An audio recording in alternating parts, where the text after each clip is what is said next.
Bom, gente, bom dia. Meu nome é Rodrigo, eu sou sócio aqui de tributário da Shediac Advogados. Do meu lado aqui, os meus colegas, José Andrés, Osmar Simões. Agradeço a presença de vocês vão navegar com a gente os insondáveis mares da Previdência Social. A gente vai falar um pouquinho no começo da própria reforma da Previdência, falando um pouco de regime geral, né? O que mudou, né?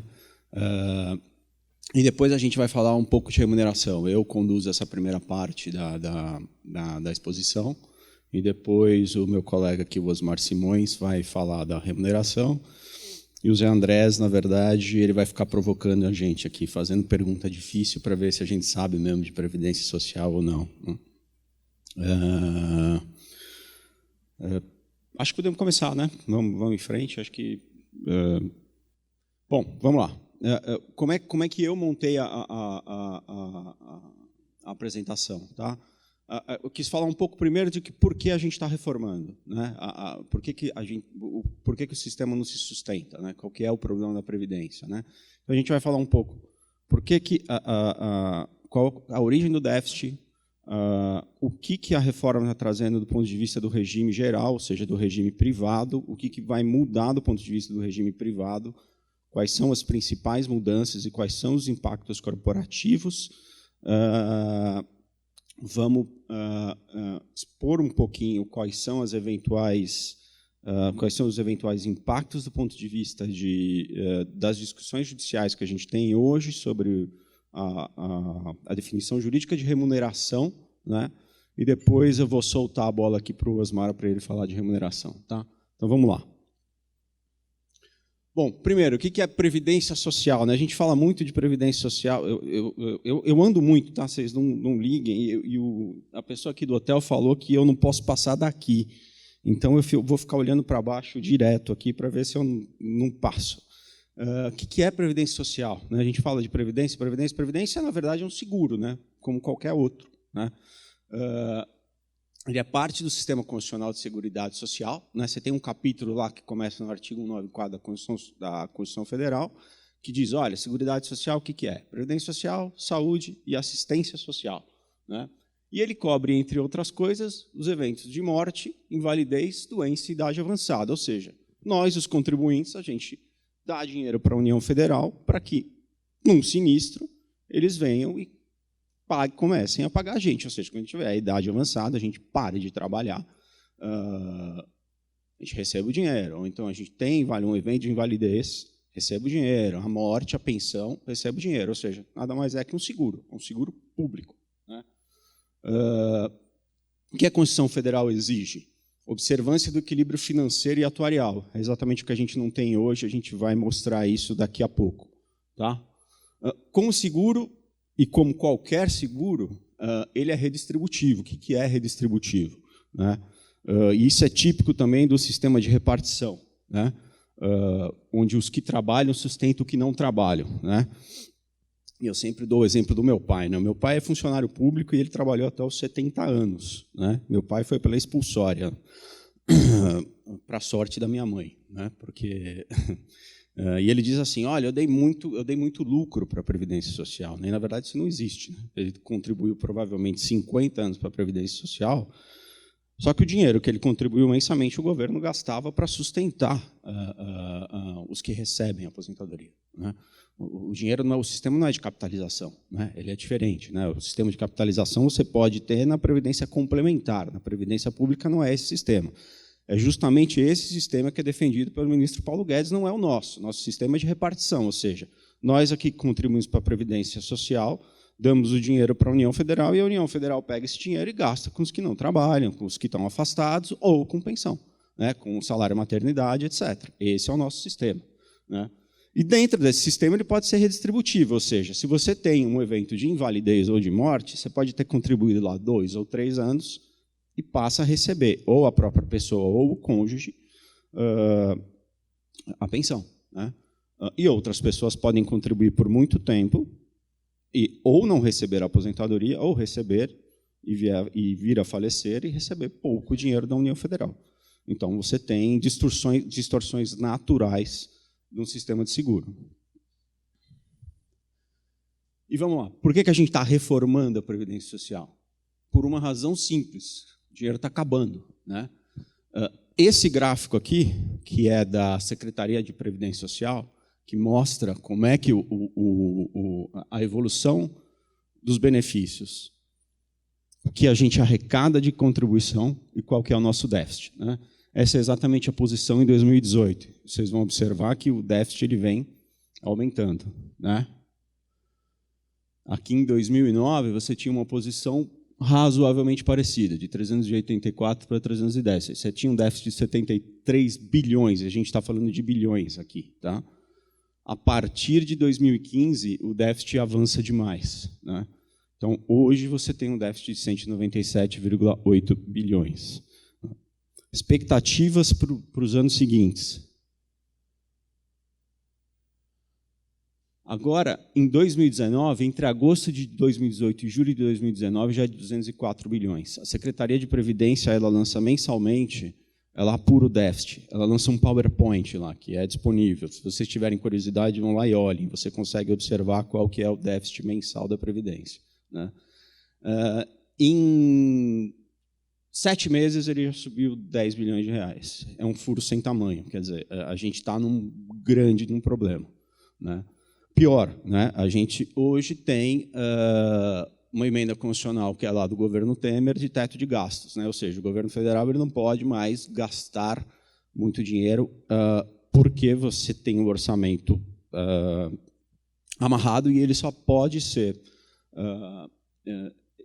você só pode gastar conforme a inflação, quer dizer, anualmente ele vai ser, você tem o teto de gastos e ele só pode ser indexado pela inflação. Ou seja, o déficit cresce mais que a inflação, o dinheiro dos nossos tributos vão para pagar benefício e o dinheiro para o resto vai acabando. Ou seja, se a gente não fizer alguma coisa, de fato, o governo vai para a moratória. Não tem o que fazer. Né? Vai faltar dinheiro.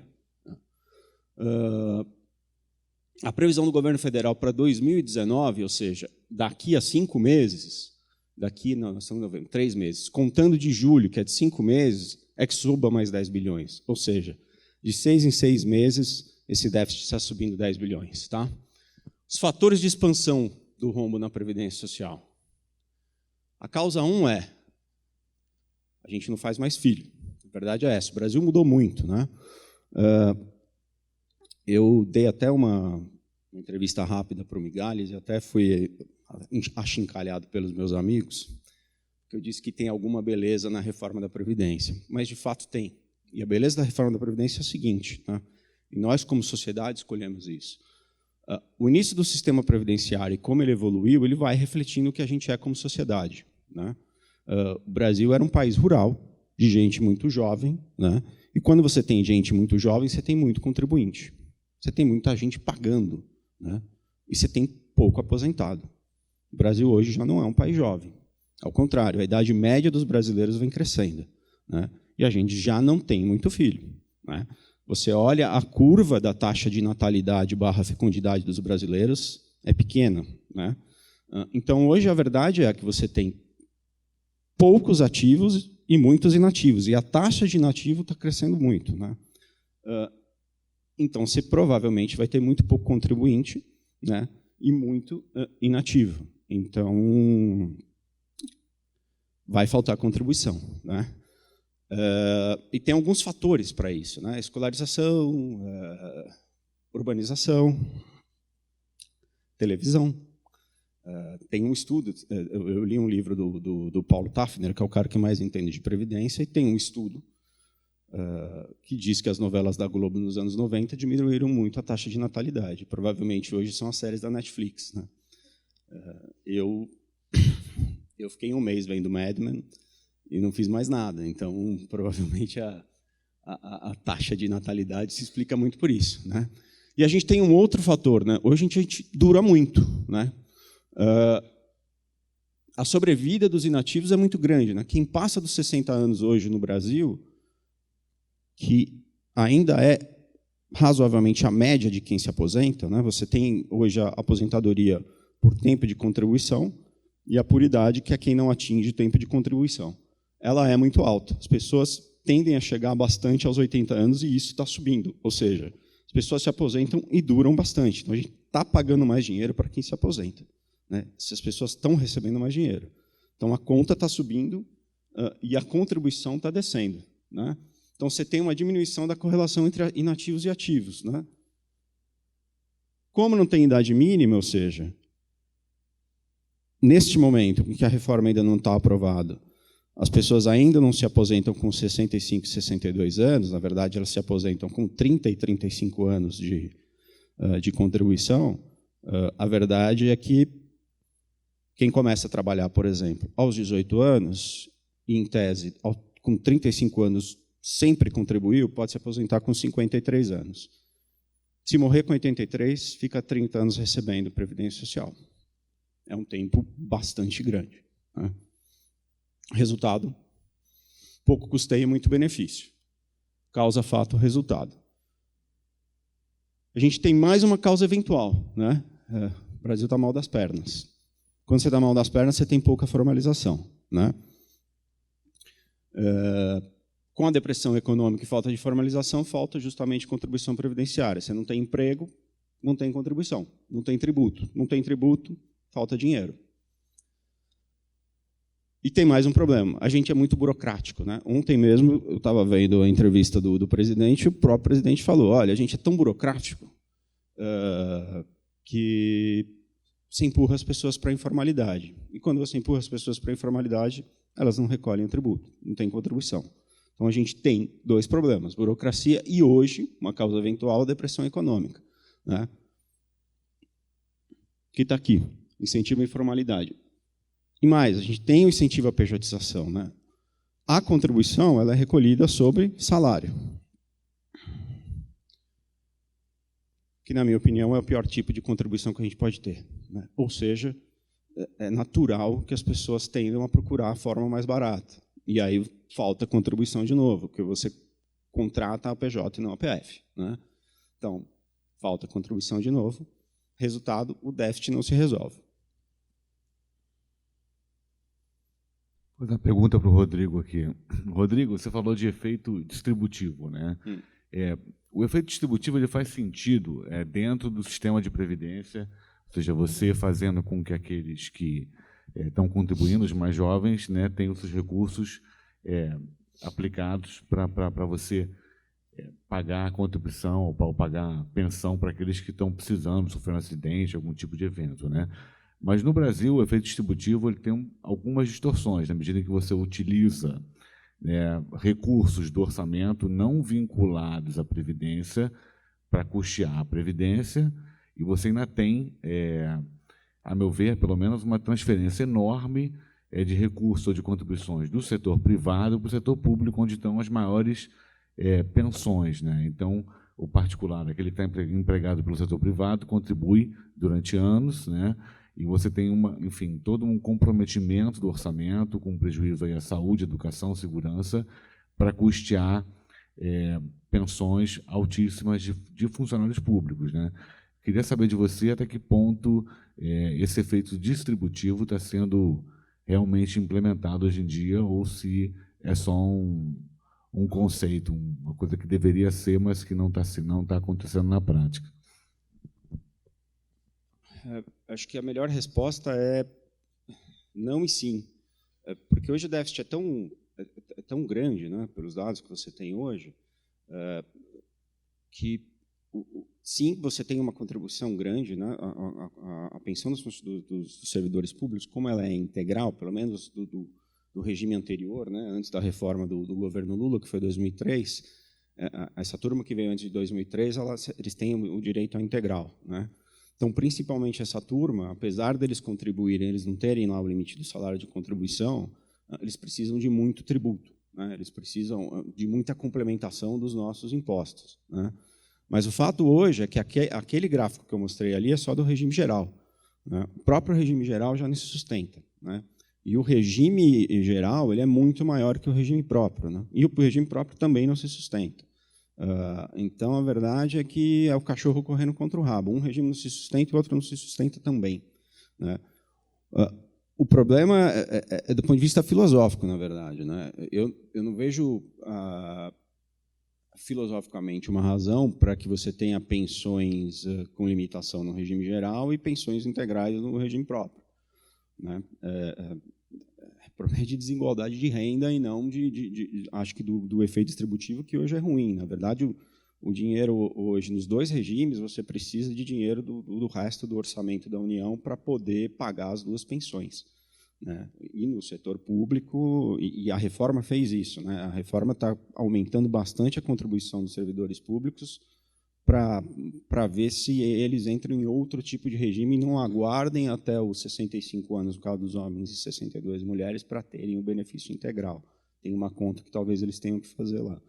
Mas, de fato, hoje o problema é tão grande que, na verdade, para os dois regimes é ruim, né? Vamos lá. Aqui é um infográfico que saiu aqui, salvo engano, foi na Folha de São Paulo, que mostra um pouco o tamanho do problema, né?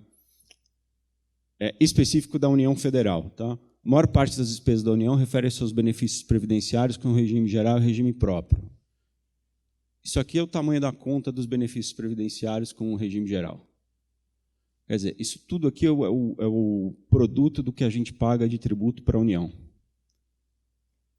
Contribuição previdenciária, vocês podem ver, e a COFINS, que vai para a Seguridade Social também, tirando os 30% que vão lá para a DRU, que é o antigo... Para quem é filho do Plano Real como eu, é o Fundo Social de Emergência.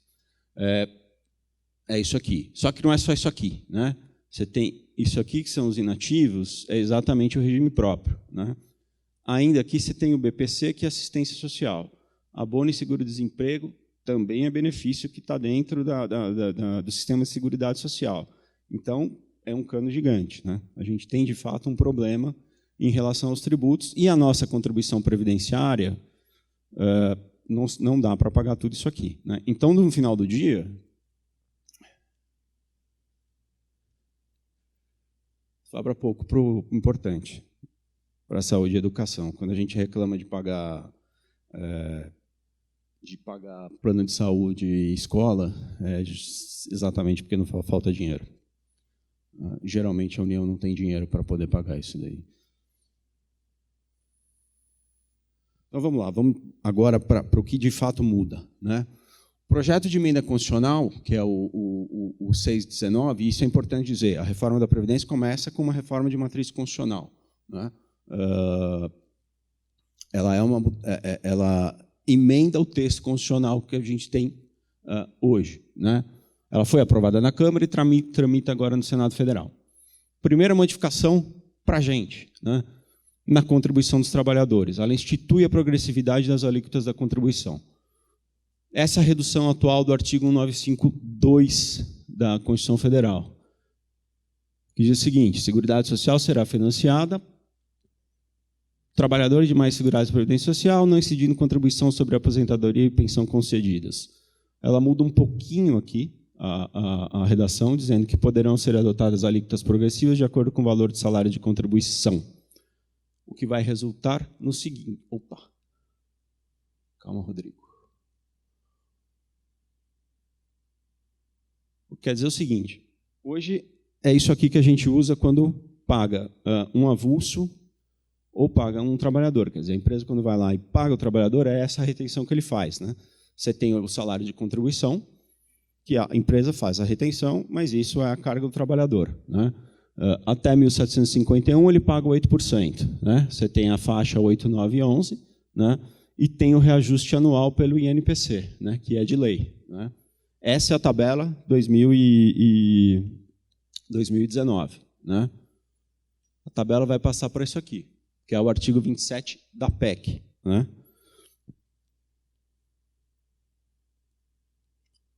Até o salário mínimo ela vai ser de 7,5%,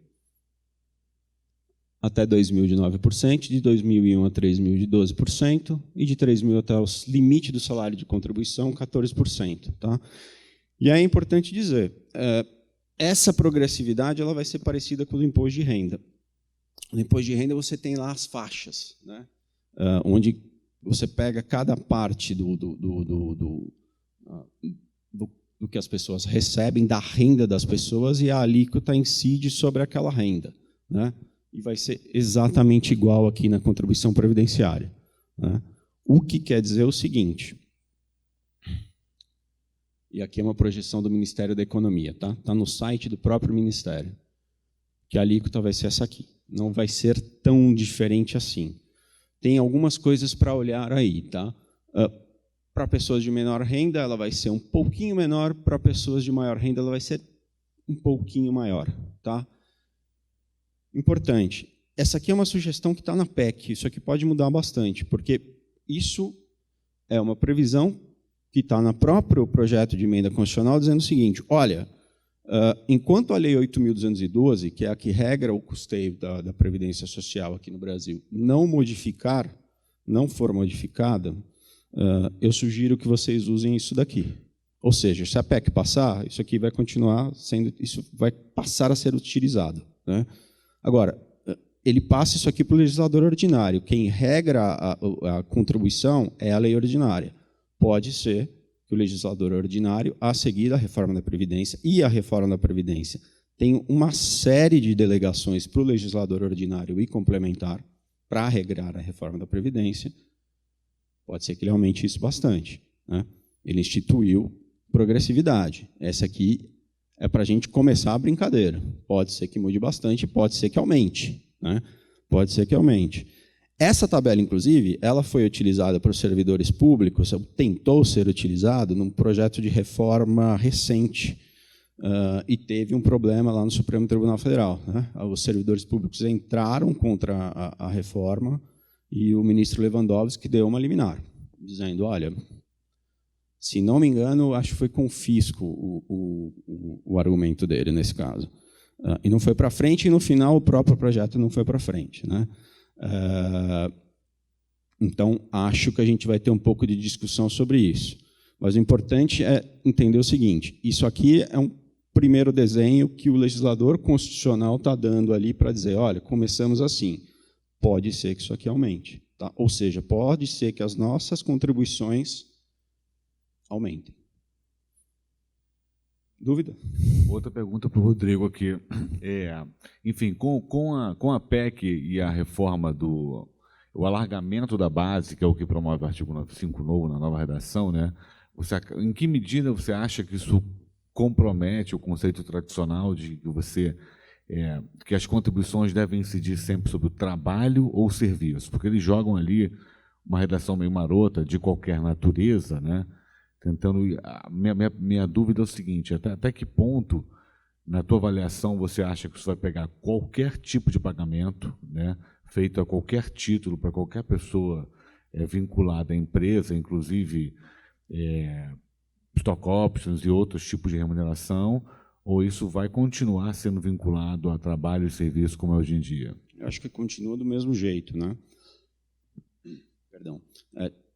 Tinha uma proposta, a gente vai ver depois aqui, tinha uma proposta do governo para mudar a redação do 1951, que é o que trata da contribuição patronal. A gente vai explorar isso um pouquinho aí, que alargava o conceito de remuneração para fins constitucionais. Na verdade, adaptava da Lei 8.212. Né? Acho que, desse ponto de vista, não muda muito. Acho que continua a discussão. Na verdade, essa é uma discussão imensa, né? A gente vai ver aí também, eu coloquei, infelizmente, a gente não sabe o que é salário até hoje. Você tem uma discussão aí no Supremo e no STF que está até hoje, né? De uma série de coisas. Salário, que é um conceito tão... Remuneração, né? Parece um conceito tão básico, é extremamente discutido nos tribunais. A minha dúvida é se o de qualquer natureza não acaba atingindo, hoje em dia, verbas que já têm jurisprudência consolidada, no sentido de que elas não são tributáveis, ou não são passíveis de pagamento de contribuição.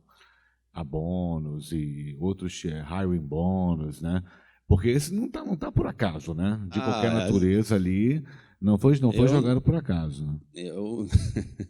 Eu não me surpreenderia se aparecer uma solução COSIT aí, começando a colocar determinadas coisas para dentro e mudar. Essas coisas mudam, né? Quando você teve a reforma trabalhista, você teve lá uma exclusão e já teve uma... Eu vou até mencionar, e depois o Osmar vai explorar isso melhor. Pode ser que isso aconteça, né? Eu não vejo muito isso no texto que passou, mas pode ser que aconteça. Não dá para excluir nada, né? Uma coisa importante, essa previsão aqui é para empregados... A previsão que está no texto constitucional é para empregados domésticos e avulsos. Tá? Você tem a figura do contribuinte individual, que é sócio-cotista, o diretor não empregado, conselho de administração, você tem uma série lá de determinadas figuras que são considerados como contribuintes individuais. Esses carinhas aqui não estão ali. Ó. Tá? Então, em tese, eles estão com a tabela antiga ainda. E parece que foi um furo ali do legislador constitucional, mas eles estão aqui. Ou seja, nós que somos sócios cotistas da Shediac Advogados, em tese, estamos na tabela nova, estamos na tabela antiga. Né? Se tiver diretor de empresa não empregado, membro de conselho de administração, a mesma coisa. Está ali, tá?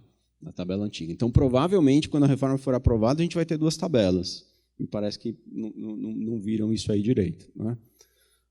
O que me faz crer que o legislador vai tratar disso com alguma pressa. Se a PEC passar rapidamente, porque tem outra coisa também, né? Tem uma discussão agora se a PEC vai descer para a Câmara, né? Porque tem algumas pequenas modificações ali no relatório do relator, que é o Tasso Gereissati. Né? Se voltar para a Câmara, acho que ano que vem, pelo menos é a previsão lá do Senado. Né? Se for esse ano, pode ser que, acho difícil, né? Que a Câmara venha se debruçar sobre o projeto, se bem que tem reforma tributária, enfim, apesar de eu achar que a reforma previdenciária está mais madura que a tributária para ser votada. Né? A tributária, diante de tudo que aconteceu aí recentemente, acho que prova que não está madura. Né? O projeto do governo está começando aí. Né? Mas, enfim, vamos ver. Está claro, por hora?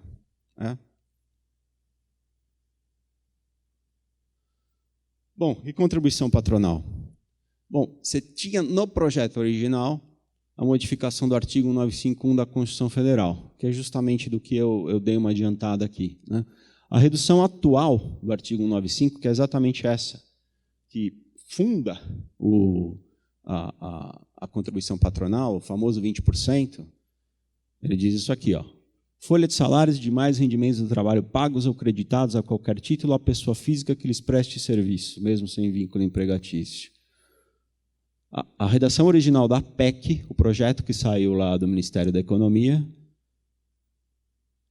colocava uma adição aqui, trabalhos pagos, devidos ou creditados a qualquer título e de qualquer natureza, a pessoa física que lhe preste serviço, mesmo sem vínculo empregatício. Né?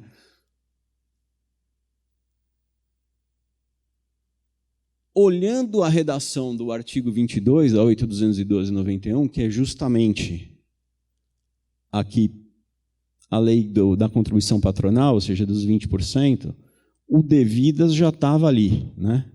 Quer dizer, a redação hoje da 8.212 ela vai além da própria redação da Constituição Federal. Né? A Constituição Federal diz pagas ou creditadas. A 8.212 já diz pagas devidas ou creditadas. Né? Ou seja, a 8.212 ela vai além do crédito ou do pagamento. Né? Diz, olha, se já estiver devido, mas não tiver contabilizado, creditado, escriturado, você tem o fator de incidência lá da contribuição previdenciária. Né? Ela dava uma ajustada aí na redação da Constituição com a lei. Né? Além disso, ele botava o de qualquer natureza. E aí é que você podia ter o alargamento da base de cálculo. Né? Hoje você tem... Está aqui, ó, de qualquer natureza. Apesar de continuar vinculado aos rendimentos do trabalho. Né? Essa que eu acho que era onde a gente ia ter uma discussão gigantesca. Né? Hoje você tem um contencioso, como eu estava dizendo aqui, mas é monumental sobre salário. Né? Da União Federal com contribuintes. Provavelmente é o maior contencioso que existe da União Federal hoje com contribuintes no Brasil, né? Que é o famoso conflito das verbas indenizatórias com remuneratórias. Né? Discute-se ainda hoje, desde a Constituição, que é de 88, a gente está 31 anos, eu sou ruim de matemática, é isso? O que é salário? O que é remuneração? Né? Então, só no STJ a gente tem aqui tudo isso de discussão e do que virou tema, né? Ou seja, do que foi discutido e você teve a discussão em recurso repetitivo, né? Então, contribuinte e União discutiram. Aviso prévio indenizado é salário? O STJ falou, não é salário. Afastamento por doença não é salário. Terço constitucional não é salário. Auxílio creche não é salário. Os demais aqui, todos são salário. Então, cada pedaço da verba, a gente foi discutir se era salário ou não era salário, né? No STF, a gente também teve discussão, né? O STF é gozado, né? Você teve discussão de 13º salário, vale transporte, né? De afastamento por doença. O 13º foi considerado salário, vale transporte não, o afastamento por doença e aviso prévio indenizado não foram considerados salários, né? O tema 20 de repercussão geral, que foi julgado, salvo engano, em 2017, que era o relator, era o ministro Marco Aurélio, demorou uns 20 anos para ser julgado, porque o STF é rápido para julgar, né? Ele diz que a contribuição previdenciária incide sobre os ganhos habituais do empregado, né? E é um julgamento curto, assim, ele diz, olha, o que o empregado ganha habitualmente, você tem que ter contribuição previdenciária, né?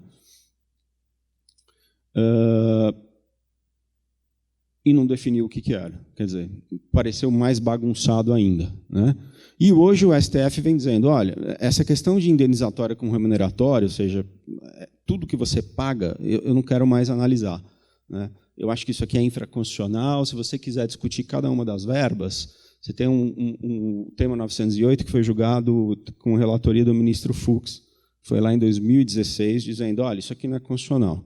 Primeiro era, depois deixou de ser, né? O STF tem isso também. Quando ele gosta, quando ele não gosta mais, ele não quer mais, né? Então, ele achou que o 13º era, a partir daí ele achou que não era mais, né? Apesar de, por exemplo, o salário maternidade e o terço constitucional de férias são duas coisas que ele ainda vai julgar. Isso aqui ele acha que é, o resto ele acha que não é. Por que a gente está explorando tudo isso aqui, né? Porque justamente essa era a mudança, era provavelmente para trazer isso tudo para dentro da base de cálculo. Quando ele fala ali de qualquer natureza, provavelmente ele queria tudo aquilo que já tinha sido o aviso prévio indenizado, o afastamento por doença, o terço que vai ser julgado agora pelo STF, enfim, auxílio creche, tem uma série de verbas hoje, vale transporte em dinheiro, que você não coloca mais dentro do salário, ou seja, ele está excluído do conceito de remuneração. Com a redação original que tinha da PEC, de qualquer natureza, acho que a gente tinha um problema. Quer dizer, provavelmente a gente ia aumentar a base de cálculo, alargar a base de cálculo da contribuição previdenciária, alargar o conceito de salário e aumentar a contribuição previdenciária das companhias, das empresas. 20% ia aumentar, né? E a gente tem um precedente disso, né? Que é a emenda constitucional número 20. Né? Quando eu comecei a advogar, lá em 1999, tinha uma tese famosa que chamava Administradores Autônomos e Avulsos. Você lembra disso, Mari? Lembra, né?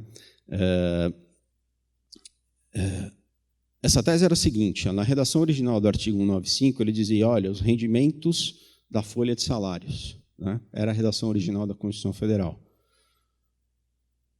Advogado é um bicho esperto, né? Folha de salários, deixa eu olhar.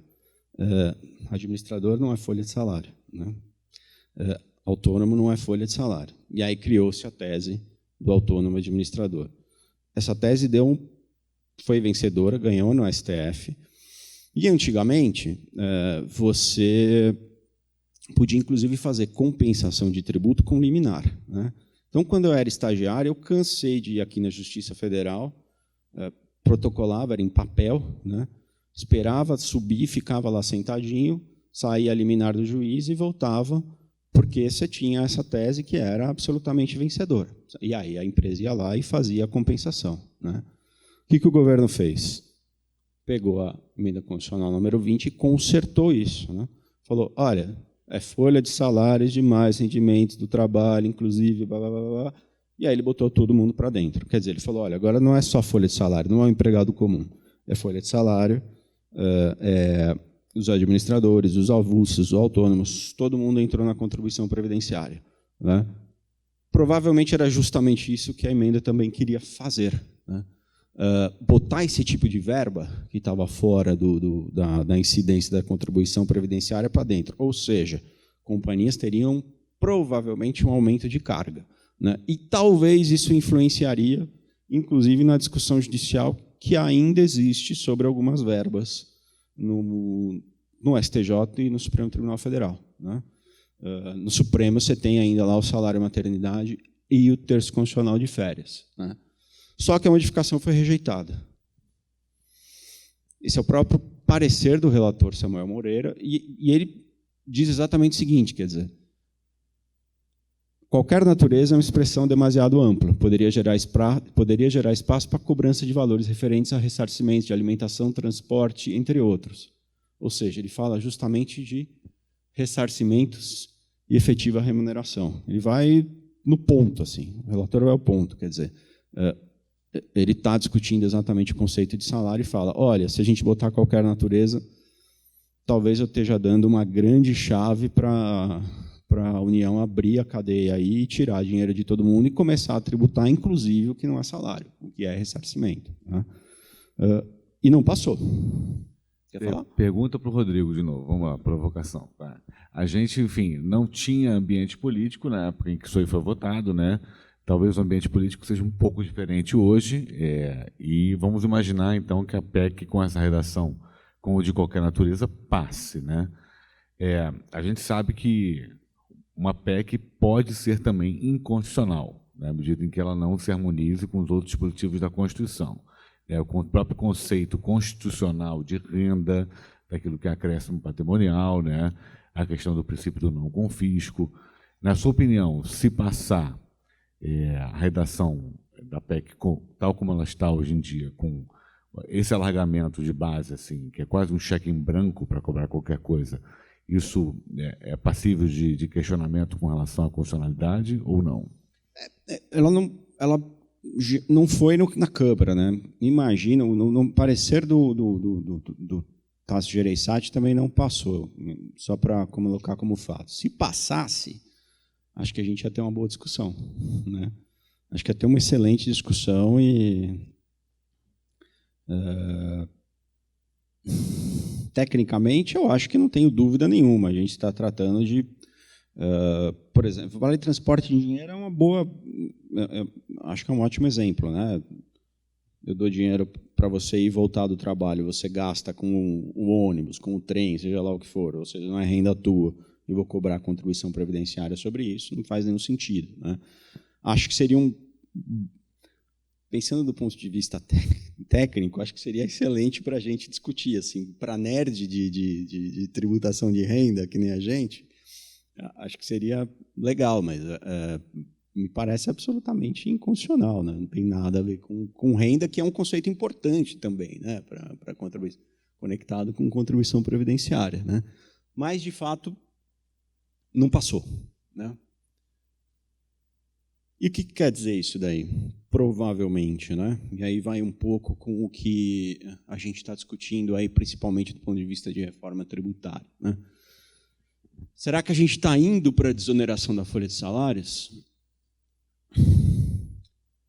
E por que a contribuição sobre a folha de salários é ruim, como eu disse antes, né? Bom, constatação óbvia, tributa a contratação de mão de obra, né? O problema principal do Brasil hoje, desemprego, né? Falta emprego. De fato, depois da crise lá no governo Dilma, a gente teve o índice de desemprego que a gente tem é gigantesco, principalmente na parte baixa dos empregos, de menor renda, né? Foi onde a crise pegou de fato, né? E a tributação lá na mão de obra não ajuda em absolutamente nada, né? Onerando o trabalho, ele incentiva aquilo que eu já falei lá atrás, pejotização e informalidade, né? Como eu disse ontem, o próprio presidente falou, olha, informalidade, óbvio, é uma constatação que a gente faz no dia a dia, né? Você sai aqui na Rua Gomes de Carvalho, o que não falta é camelô. Então, informalidade, porque a contribuição sobre salários é um negócio super complicado, né? Deixa eu fazer uma outra pergunta, estou chato hoje, né? Faz algum sentido discutir reforma da Previdência separadamente da reforma tributária, né? Porque o que a gente está falando é o seguinte, a gente quer estimular o emprego, quer estimular, né, a formalidade, que é estimular a contratação, e a própria contribuição previdenciária é espécie de tributo. Na medida em que eu acho, assim, do meu ponto de vista, esquisitíssimo você discutir, de um lado, a reforma da Previdência, e como se fosse uma coisa completamente separada, a reforma tributária, né? Porque as duas acabam atingindo, assim, em termos de política tributária, problemas que são comuns, né? Então, enfim, você pega no próprio exemplo americano, né, em que você teve lá o Act lá de Tax Cut and Jobs Act, né, que você trata de produzir um efeito global, né, de não só de redução de tributo, mas como de criação de empregos também. Então, enfim, faz sentido ter duas. Elas não se falam, né? Você tem a comissão da reforma tributária uma e a da reforma da Previdência outra completamente diferente. Eu acho que sim, acho que não. Bom advogado, né? Acho que sim pelo seguinte, óbvio, né? A receita conversa com a despesa, né? Então, se a gente tem que procurar uma alternativa, você tem que procurar uma alternativa que funcione, né? A gente está falando agora de CPMF. CPMF é uma coisa que todo mundo odeia, né? Mas o próprio governo está pensando, talvez, vou colocar CPMF, por quê? Porque CPMF é uma maravilha, né? CPMF entra... O Osmar fala de CPMF sempre. O CPMF é uma maravilha, porque você não precisa de fiscalização, o banco vai lá, passa semanalmente, cai na conta, é gostoso pra caramba, né? É dinheiro fácil, entra lá, mas resolve o problema, né? É bom para a economia? Não sei, mas resolve o problema, né? Bom, se não for CPMF, o que é? É complicado também, é difícil, né? E aí você precisa pensar, e acho que a nossa reforma tributária não está madura ainda, né? Como é que a gente vai substituir isso? Não está muito claro. Os dois projetos de reforma tributária, o projeto do governo, que eu já não sei se é aquele, e o projeto lá do API, o famoso projeto do API, para mim não é muito claro como a gente vai. O próprio projeto do API não é muito claro, né? Como é que a gente vai substituir isso daí. Então, de fato, é complicado. E do ponto de vista de velocidade, do que a gente precisa para a Previdência, é imediato, né? Precisa parar o furo, né? E é importante. O déficit da Previdência não vai acabar, a gente vai diminuir, né? Ele simplesmente a gente vai diminuir o tamanho do buraco no barco, né?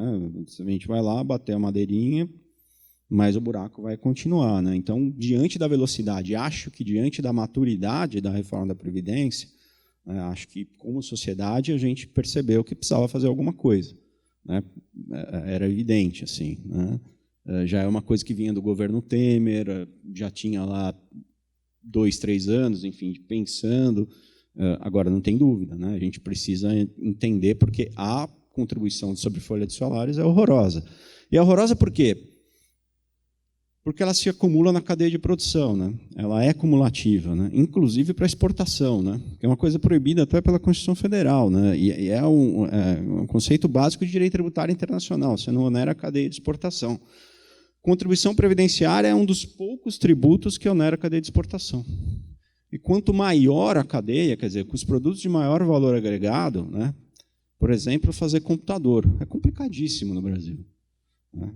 Os produtos que têm cadeia, automóvel, é complicado, porque cada parte você vai ter os funcionários, a cadeia de empregados de cada um das empresas que fazem partes, e todo mundo vai pagar INSS. Isso entra no custo, né? Se você precisar exportar, você está exportando INSS. O fato é esse, ele é acumulativo. Assim como a CPMF é acumulativa, seria do mesmo jeito, né? Desse ponto de vista, até o PIS/COFINS, que eu acho uma coisa quase indecifrável, é mais inteligente que o INSS, porque ele é não cumulativo, né?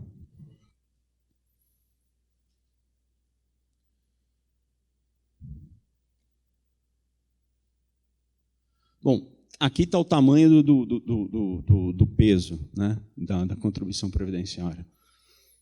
O que se paga? Contribuição previdenciária é de 20%, né? A não ser para instituições financeiras. Esses aqui ainda tomam uma borrachada a mais de 2,5%, né? Quem é instituição financeira paga 2,5%, e o STF ainda já disse, um recurso extraordinário, ele, se não me engano, bom, instituição financeira sempre paga mais, né? CSL, que é de 20%, a gente reclama bastante de banco, mas não existe ninguém que pague mais tributo no Brasil do que a instituição financeira. Pagam 2,5% a mais, ou seja, eles pagam 22,5% e o STF decidiu lá que, sim, está correto, pode pagar mais. Vocês têm que pagar mais. Né? O seguro de acidente de trabalho, que é de 1%, mas aí você tem lá os fatores, ou seja, ele pode chegar até 6%, e você tem lá o sistema S, salário e educação, que o máximo é de 5,8%. Ou seja, a gente normalmente tem uma carga tributária de 30% sobre salário, máximo de 31,8%. Né? Esse é o tamanho de contratar um empregado no Brasil. Né? Sem contar os demais custos indiretos, etc., só pagando um salário, você paga mais 30% para o governo. O governo fica sócio do seu empregado, tirando dinheiro de você. E qual que é a alternativa que a gente já tem na experiência brasileira? A primeira experiência que a gente teve foi CPRB, que é a Contribuição Previdenciária sobre Receita Bruta, que foi instituída lá em 2011 pela MP 540 e convertida na Lei 12.546 de 2011. Né? CPRB foi pensado inicialmente para alguns produtos industriais e para empresas de tecnologia de informação. Foi pensada como um benefício, mas de começo, na verdade, ela gerou mais dinheiro para o governo, porque empresas de tecnologia de informação e comunicação tem pouca cabeça, tem o headcount baixo, né? E receita às vezes alta. Então eles contribuíam. Inclusive tinha discussão na justiça sobre isso. Você me deu um benefício, eu estou pagando mais dinheiro agora para você. Né? Isso começou com as empresas de tecnologia e depois ela foi sendo estendida, né? Para algumas atividades econômicas. Né? Então construção civil entrou, infraestrutura entrou, transporte, setor hoteleiro, enfim. Então, eles pagavam lá sobre a receita bruta de 1% a 4,5%. E a CPRB virou um pouco uma vilã. Né? Muita gente, existe uma crença dizendo, olha, o governo fez lá a CPRB, passou e deixou de arrecadar. Né? E me parece uma contribuição muito mais inteligente do ponto de vista do que ela pretende onerar. Né? E é a nossa única experiência fora de folha de salários, né? Ou pelo menos a experiência mais importante e relevante que existe. E mesmo assim ela é cumulativa. Né? Apesar de você ter previsão constitucional para que ela possa não ser cumulativa, porque ela entra exatamente na mesma previsão constitucional do PIS e da COFINS, por exemplo, né? Ela era cumulativa também. Né? Você pagava sobre receita. Né? As alíquotas iam lá de 1% a 4,5%, hoje ela é só de 4,5%, tem pouca gente lá dentro. Né? Como eu disse, ela virou vilã. Então, você tem lá dentro call center, hoje você tem construção civil, enfim, que está, infelizmente, né, um setor que foi destruído aí nos últimos anos. Passou a ser facultativa a partir de 2015 e termina agora 31 de dezembro de 2020. Né? Importante, para ver como mudou o mindset também do legislador durante a PEC. Né? A PEC tinha uma previsão para incluir, inclusive, as receitas de exportação da base de cálculo dessas contribuições substitutivas, justamente a CPRB. A CPRB, quando você exporta, a receita de exportação ela não entrava no cálculo. Né? Ou seja, o cara ia lá, pegava a receita bruta e falava, isso aqui é de exportação, isso aqui você não pagava a contribuição previdenciária. E na redação original da PEC tinha uma previsão para incluir. Né? E isso também foi tirado lá pelo Congresso Nacional. Eu esqueci aqui o meu...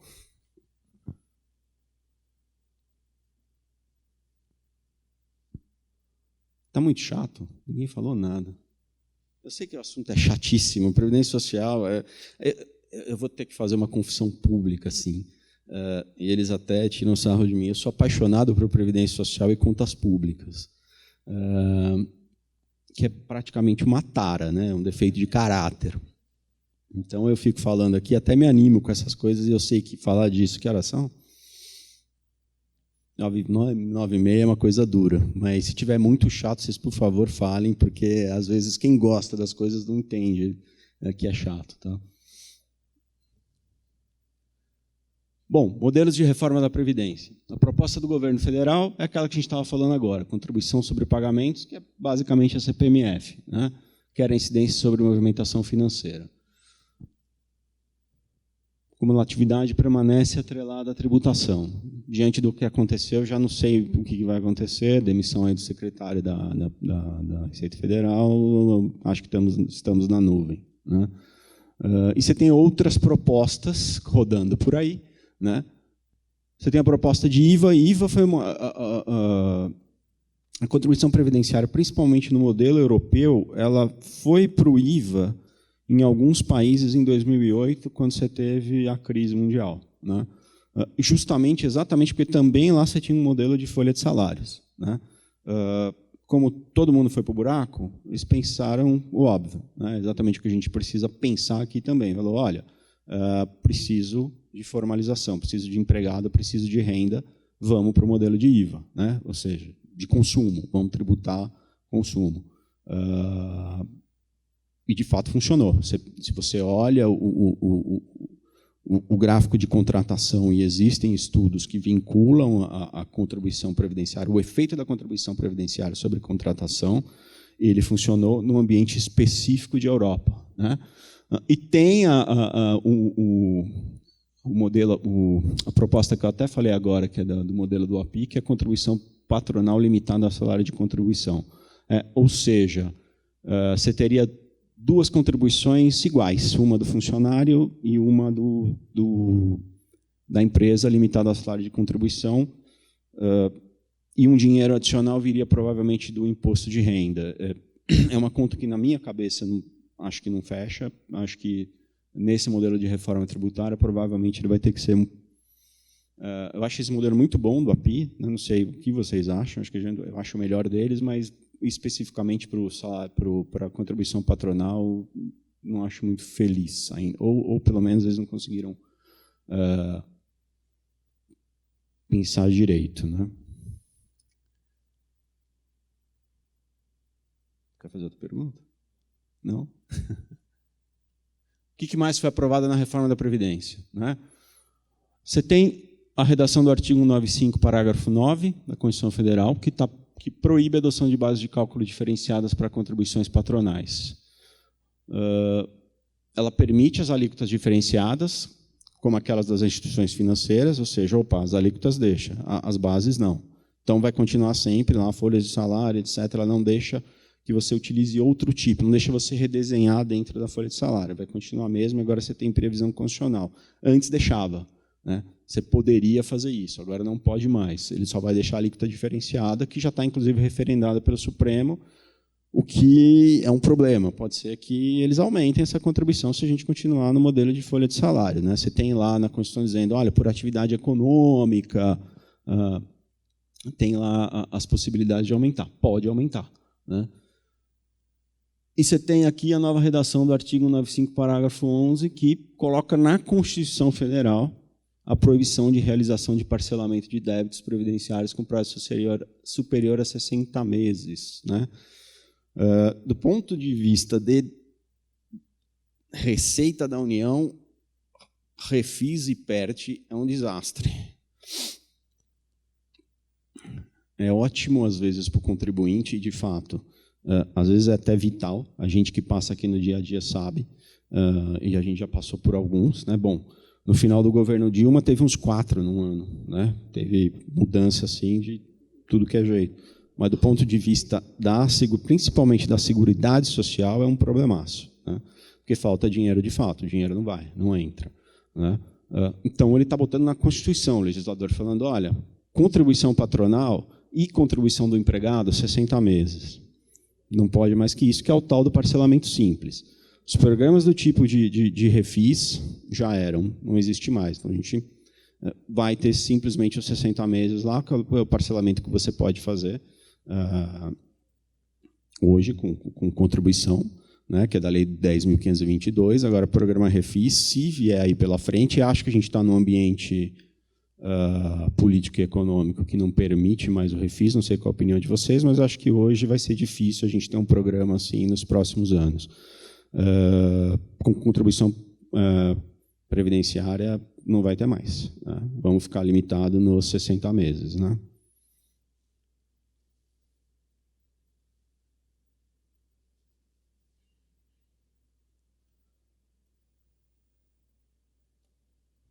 Está acabando. Aqui é o gancho para o que o Osmar vai falar ali, tá? Bom, se a folha de salário está onerada, e continua onerada, e eu não sei se vai ser desonerada, aonde é que está a desoneração, né? Você tem desoneração na participação dos lucros e resultados, que é a lei lá de 2000, né?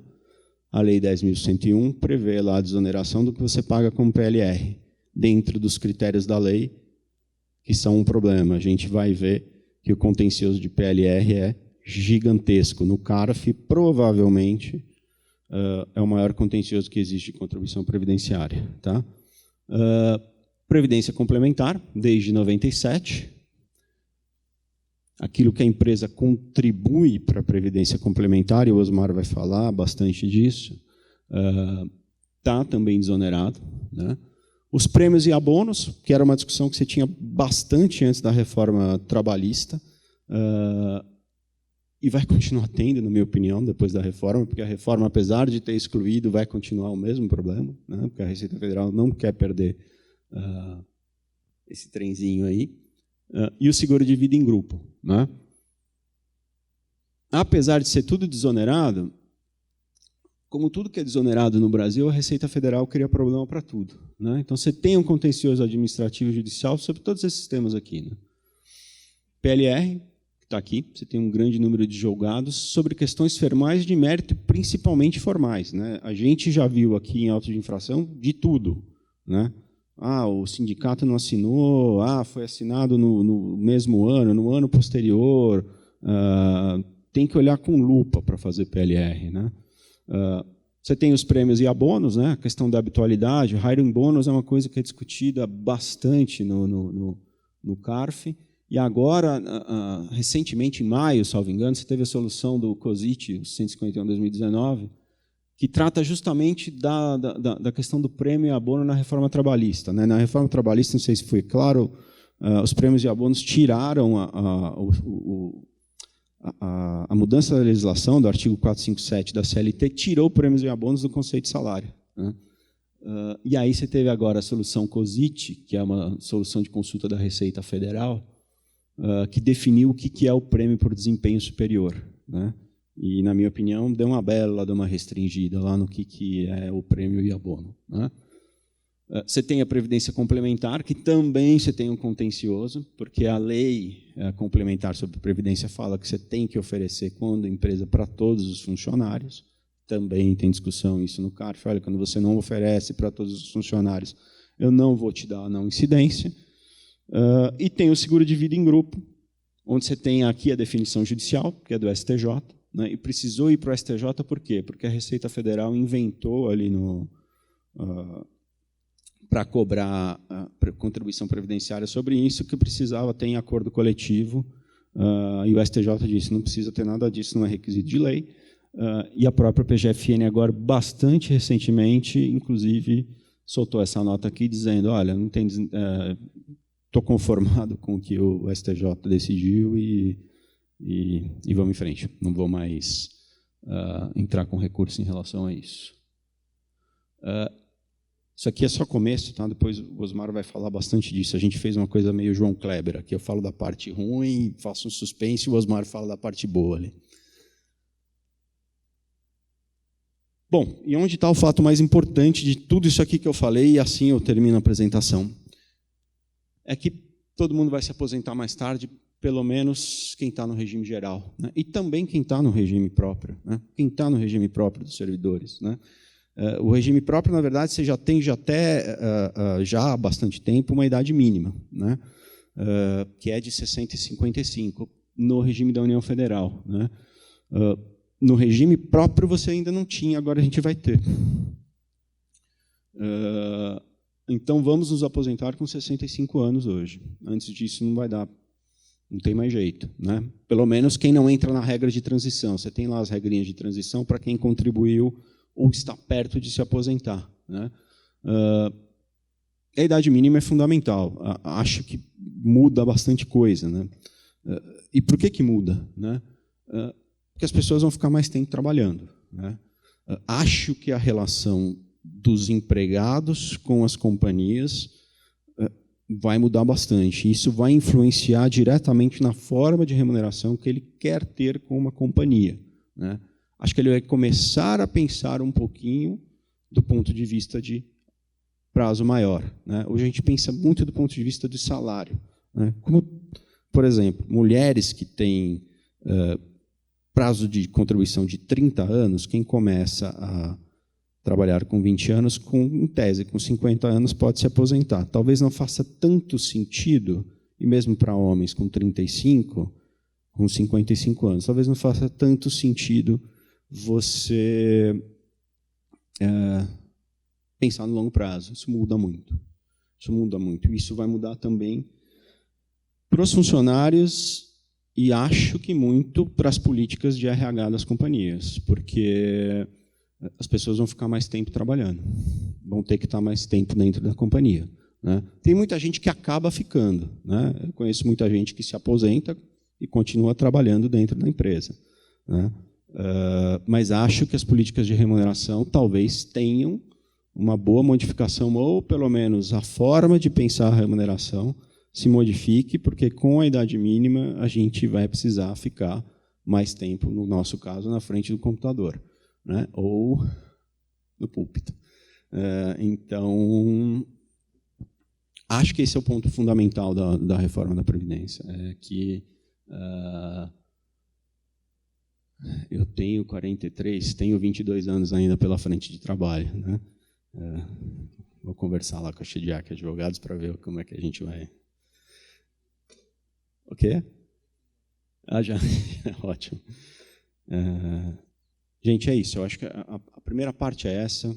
Prometo que a parte mais chata era só para a gente meio que introduzir um pouco o que aconteceu, o que está acontecendo e o que provavelmente vai acontecer, porque não está aprovada. E aí a gente parte depois para a parte de fato de remuneração. Vamos explorar bastante o que estava no slide anterior aí falando de formas de remuneração, tá? Acho que é isso. Dúvidas? Acho que podemos abrir, né? Se tiver. E agradeço.